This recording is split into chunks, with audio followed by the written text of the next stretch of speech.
vendeurs de thermopompes sans scrupules sont de retour. Stéphane Desjardins, stéphane.desjardins@québécoismedia.com. L'Office de la protection du consommateur, OPC, a reçu 880 plaintes et 2291 demandes de renseignements pour des appareils de chauffage et de climatisation entre août 2019 et août 2020.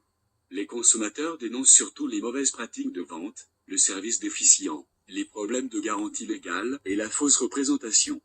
L'OPC m'a transmis un palmarès des entreprises ayant accumulé le plus de plaintes en un an. Solutions Énergie Vert, Groupe Synergie, Renault Trust, AK Trust, Aura Climat, Air Pro Solutions, Air Confort Dépôt, Service CC Québec, Groupe Éco-énergétique provincial, Isolation provinciale, Action Vert, Programme Vert, Groupe Maison Verte, Groupe Nouveau, Solutions Éco-Vert et RGP. Entretien. Les vendeurs de thermopompes s'affichent souvent sur Facebook ou font du porte-à-porte, indique Charles Tangois, porte-parole de l'OPC. Ils promettent de juteuses économies d'énergie, la plupart du temps exagérées. C'est généralement un très mauvais achat. Guillemets fermants. Ces thermopompes sont souvent d'une qualité moyenne ou médiocre, et elles sont vendues entre 2 et 4 fois le prix courant, jusqu'à 30 000 $. De nombreux appareils brisent au bout d'un an. Certains n'ont pas la puissance requise pour chauffer l'espace visé. Faites vite. Les vendeurs insistent souvent pour que le consommateur achète le jour même par toutes sortes d'arguments. Certains falsifiant la date du contrat jusqu'à 10 jours avant la vente, prétextant la fin imminente du programme de subvention. Ils s'arrangent ainsi pour contourner le droit de résiliation du consommateur prévu à la loi, précise Monsieur Tangois.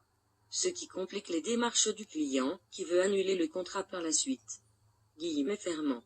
D'autant plus que l'appareil est souvent installé le lendemain ou le surlendemain.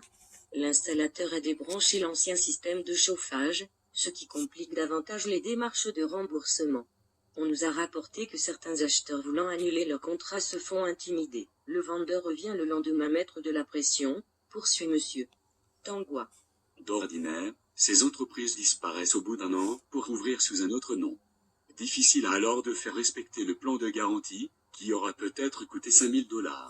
En 2018, cette entreprise sur 20 ayant reçu le plus grand nombre de plaintes ont ainsi fermé leurs portes, signale l'Office de la protection du consommateur. Certaines reviennent vous offrir un nouveau contrat d'entretien.